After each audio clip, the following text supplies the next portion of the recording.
Hello everyone, welcome to today's episode of the Osasu Show. The Federal Executive Council ratified Nigeria's membership of the Africa Continental Free Trade Area on the 11th of November 2020. This comes a year later after Nigeria signed onto the agreement in July 2019. The agreement establishes a single market for goods and services across the 54 countries on the continent, allowing for the free movement of business travelers and investments, and creates a unified customs union to streamline trade on the continent. The Africa Continental Free Trade Area Agreement kicked off officially on the 1st of January 2021, although full implementation of the agreement may take some time, as countries would have to negotiate aspects of the agreement, such as trade dispute settlement processes, tariffs, and intellectual property rights. Nigeria is, however, poised to gain from the investment and trade opportunities that AfCFTA will inevitably bring to the Nigerian economy. On this episode of the Osasu Show, TOS TV Network speaks to experts on the subject matter during our flagship program, Africa Now.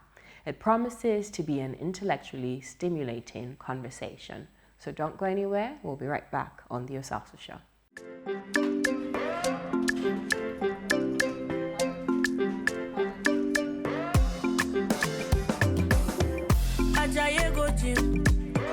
You won't go shake your body. Instead, they make it calm down.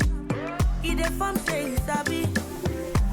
You want to grow 6 packs in a day. I beg you not to pass your power.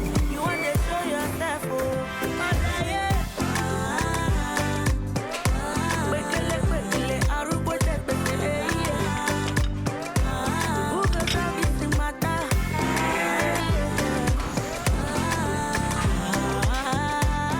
Whatever your size, find it with the new Airtel data plans. Dial *141# now to get the plan that suits you.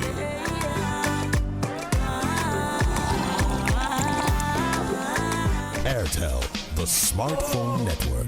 Always remember, this man I have a creative design. We really like it, but you deserve a break. You can indulge in a cup of 3-in-1 Cadbury Hot Chocolate. Cadbury Hot Chocolate. Indulge. Now available in the 450 grams pouch.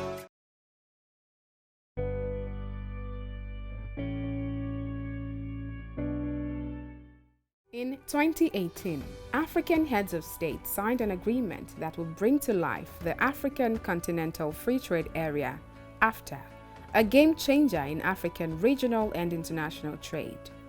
When it comes into effect in stages, the AfCFTA will cover a market of more than 1.2 billion people and up to $3 trillion in combined GDP, with the potential of increasing intra-African trade by over 50%, according to the United Nations Economic Commission for Africa.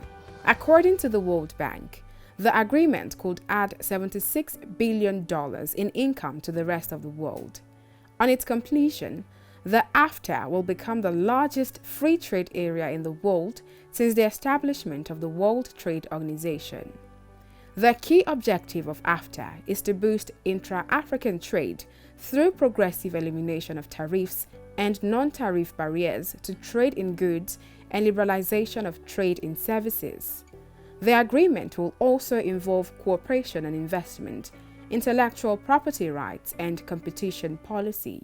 The whole idea behind the Africa Free Trade Area, the AfCFTA, is about creating an integrated market for Africa. And in simple terms, it means we want to put in a framework where businesses within Africa can trade across the borders of Africa without the usual constraints of whether high or low import duty, the various forms of tariff barriers, non-tariff barriers, which involve administrative procedures, which will involve issues relating to custom procedures, to checks and all that. So we're saying, in essence, if you could move your product from your factory in Lagos and sell in Kano, without encountering any unnecessary administrative procedures along the way. You don't have to pay custom duty. You don't have to have maybe a NAFDAC in Kano, different from that in Lagos, having to check your goods again. You know, so it's the same country, isn't it? So you can trade, you can produce anywhere and sell anywhere. We're saying we want to put up this kind of framework for Africa too, where we eliminate these barriers that are erected as a result of national boundaries and various laws and regimes that are applicable in different countries. These had been the dreams of the forerunners of Africa, Kwame Nkrumah and all the likes, to the point where they had envisioned that there would be a United States of Africa. All right, but you know, at that point in time in the 60s or even 50s, it was almost like a dream. And there had been concerted efforts to take this or bring this to reality. So we've had some economic zones, COMESA, SADC, ECOWAS, and the likes. And so over time also, this is now being fused to the extent that there was so by 1st of January 2021, an agreement, action after took effect, full effect, because it was signed and ratified by almost more than 40 countries. And that portends the opportunity for Africans to trade seamlessly.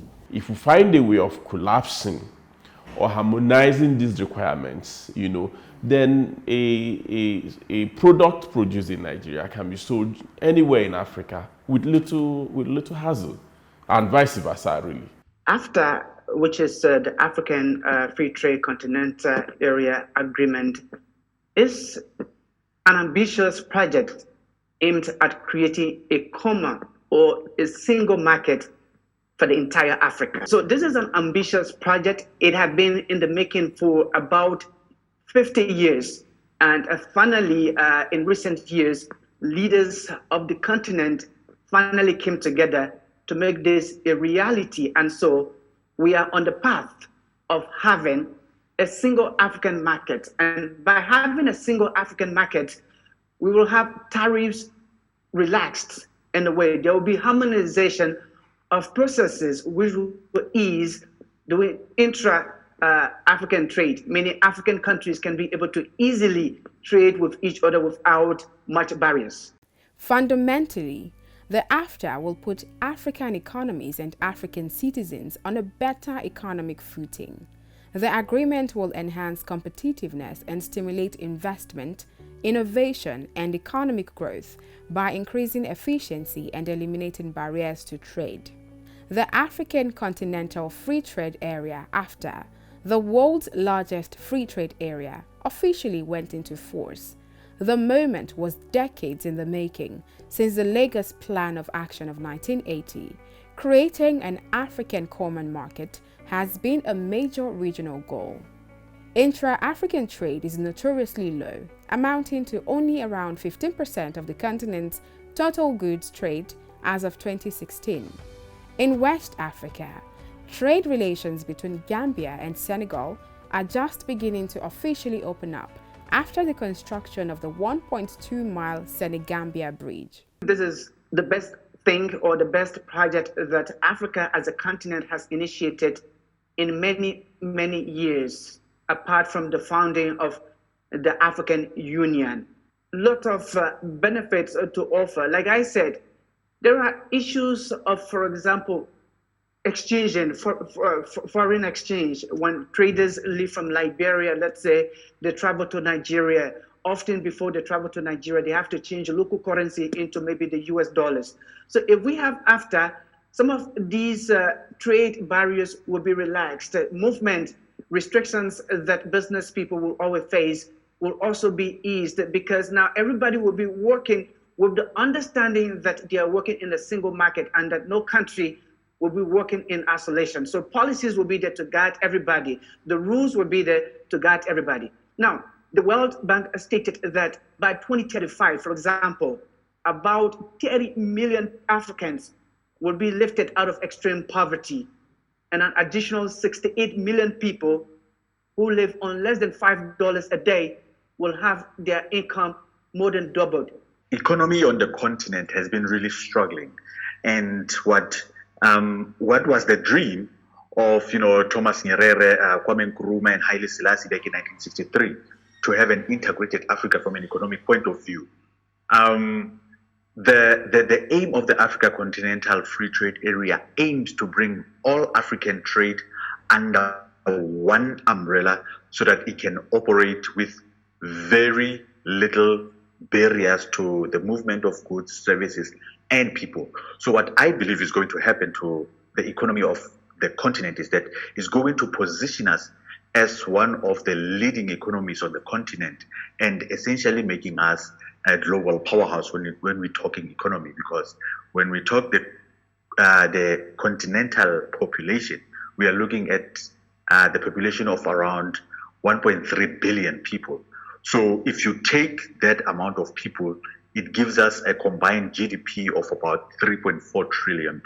The interesting thing about Africa's economic trajectory is that we have an economic system that is outward looking in the sense that most of our economic relationships, dealings, trade, investment is with the rest of the world rather than with Africa. So you see the statistics out there shows you that barely about 16% of Africa's trade is intra-Africa.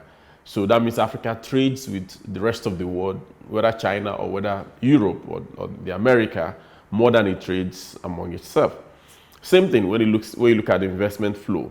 The bulk of foreign direct investment that comes to Africa comes from outside the continent, And when you look at the structure of this trade, you realize that Africa produces mostly raw materials to export to other countries, Now, when you produce raw material and export, you lose value.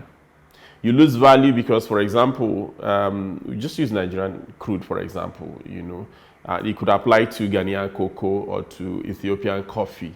Maybe for a product, for something you sell at, say, $1, in the state you've extracted it. By the time it is processed, refined, and returned to you, you could be paying up to $50 for the same thing. Now, that value of $49 has been captured elsewhere by the man who has provided the technology to process it, the manpower to process it, and all that. So what we're saying is that if we're able to trade more among ourselves, then we're forced to look at how we can add value to what we produce within Africa.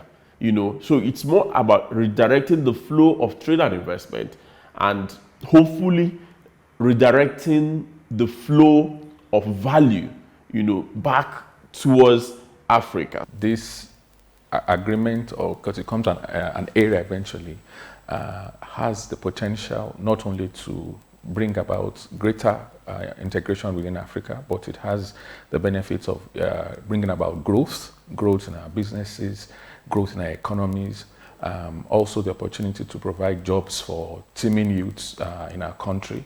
It provides businesses with access to larger markets, and ultimately I think because it will ramp up manufacturing in the country, we'll begin to deal with things like inflation. So I think that this agreement, this area, provides the country with so many benefits. And I think the most important thing now is for government at all levels, both at the federal and state level, to be prepared for providing the environment and that will allow businesses to grow and thrive.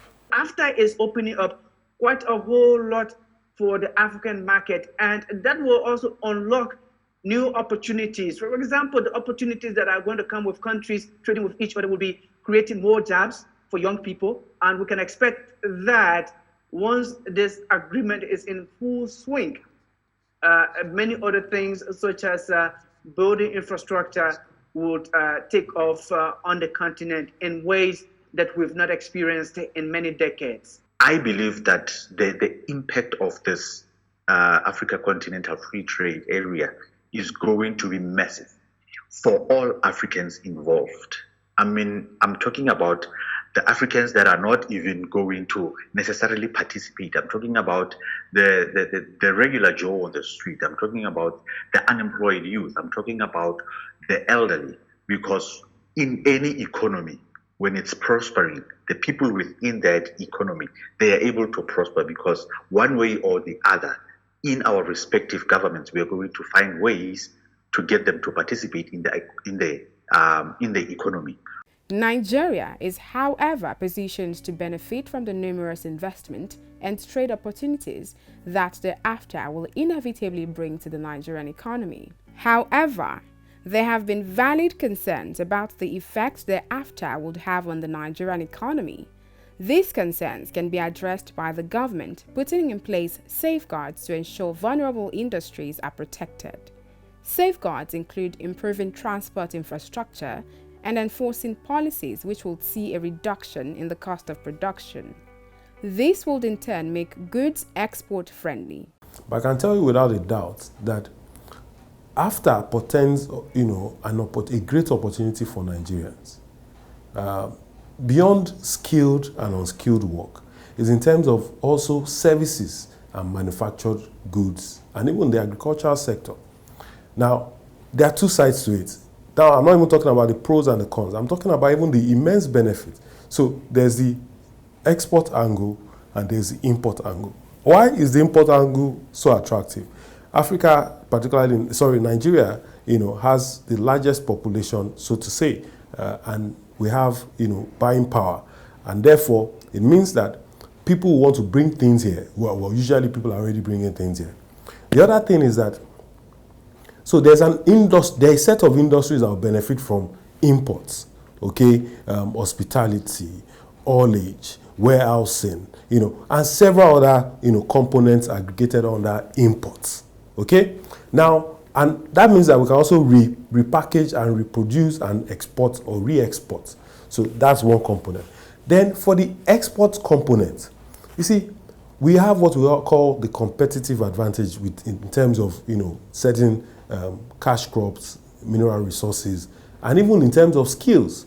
So, yes, I know a lot of people are taking trips outside of the country to seek better opportunities, but if you are skilled, AfCFTA affords you that opportunity to be able to also offer your services within the continent of Africa. The Nigerian economy has been monolithic, so to say, when it comes in terms of revenue, government revenue, and our export basket, And there's been a lot of talk about diversification of the economy, diversification of export, and those are two different things because honestly, the Nigerian economy as it is right now is highly diversified.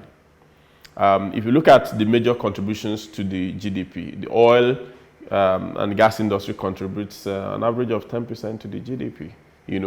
The most of the contribution comes from telecom, from agriculture, from trade, and all that. But the funny thing there is this: the major contributors to the GDP domestically are not the major contributors to our export basket.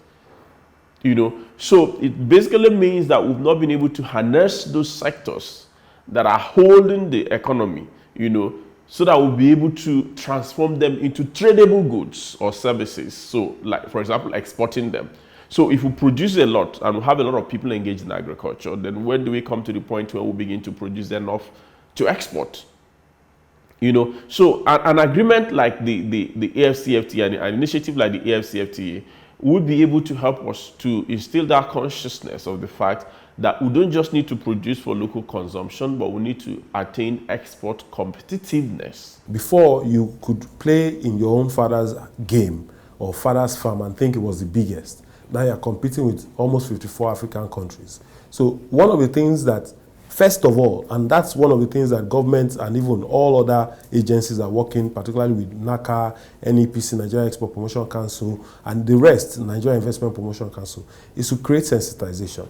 But beyond that sensitization is also to increase the competitiveness of the products, all right, and services offered by Nigerians. If we begin to look at our economy from the perspective of where we ought to be heading to, which is heading to an export-oriented nation, that doesn't rely just on sale of crude oil for foreign exchange, but also want to rely, like other countries, on a whole basket of different products and services to earn our foreign exchange. Then what the AfCFTA can do is to serve as an impetus for us to begin to develop our capacities in those sectors or in those industries that we can attain export competitiveness, and there are a whole lot of them, but we just haven't paid enough attention to them over the years. For example, I've just talked about agriculture and agro-processing. You can look at areas like manufacturing, leather works and footwears. For example, if you go to Aba, historically, Aba has been trading with countries as far as Gabon, Equatorial Guinea, Cameroon, which is, very close. I think that we should look beyond the fact that Nigeria is a market for businesses. And say, okay, we have a huge pool here of 200 million people, but we are looking at how can we create jobs for the youths. I also believe that a lot of emphasis has to be on how to help women and youths improve their livelihoods, those who need jobs, those who need finance for their businesses, how laws can be created to help them in achieving that. We need to start to train more people to educate others on the potentials of the African Free Trade Agreement, Trade Agreement, Area Agreement. But that's not even it. We also need to call in the collaboration, all right, of the state governments. Because, you see, NACA is one thing. NACA can only go to a state based on the invitation or approval from a state government, okay? Now, if the state is not yet ready, they can't just go in there and start to talk to people, Some of us are taking those steps. So we also need all stakeholders, state governments, local governments, and every supporting agency to give NACA a chance to be able to further sensitize our people adequately. Where I think the missing link is not with the National Action Committee. I think it's at the political level. We need political leadership that is beyond the National Action Committee to drive Nigeria's implementation of the AfCFTA. Because Nigeria's implementation of the AfCFTA, if we want to do it the way we ought to do, is actually going to demand a fundamental shift from the way we think and run our economy today to the way we ought to run it. So it's something that is beyond the National Action Committee. I've talked about issues about institutions, about export competitiveness, these are issues that will have to be taken at the highest political level. To an extent with the Minister for Trade, but more so at the presidency. There has to be a charge. If you look at what the Ghanaian president is doing, he's always talking about the AfCFTA, what the country needs to do. That's the kind of political leadership. Look at what Rwanda is doing. So there's kind of political leadership that redirects the trajectory of a country's economy. I don't yet see that kind of leadership emanating from the presidency. Yeah, maybe to an extent from the vice president. That's it for today's program. Do follow us on social media at TOSTV Network, at The Osasu Show on Instagram, Facebook, and Twitter. Also, keep up to date on all our shows on our website, www.tostvnetwork.com. Don't forget to get in touch with me. My number is 0702 500 6342. That's 0702 500 6342. I do appreciate all the text messages we have received since last week when we made this number public. Your ideas, your solutions to the issues that we're facing in Nigeria are very profound. We are collating all the solutions, and we will be putting that in a robust document, which we will be passing on to your legislators, to those in power, to change things. As I said to you also, we also have to take responsibility as citizens to go about and fixing the situation from the grassroots levels in our communities. So we will be mobilizing, we will be creating channels of communications where we can also brainstorm on solutions that we can use in fixing the grassroots issues such as insecurity, unemployment, poor infrastructure that we're facing at the grassroots level. So please don't give up, keep texting away. Try not to call because I simply cannot pick up all the calls, but do send me those text messages. I am reading them. I am collating your thoughts and your feedback, and we will be putting this together on a working document that can be implementable moving forward. So thank you again for watching. I'll see you same time, same place next week. Until then, keep wearing your mask, keep practicing social distancing, keep washing your hands, and taking very good care of yourself. Okay? See you next week. God bless you.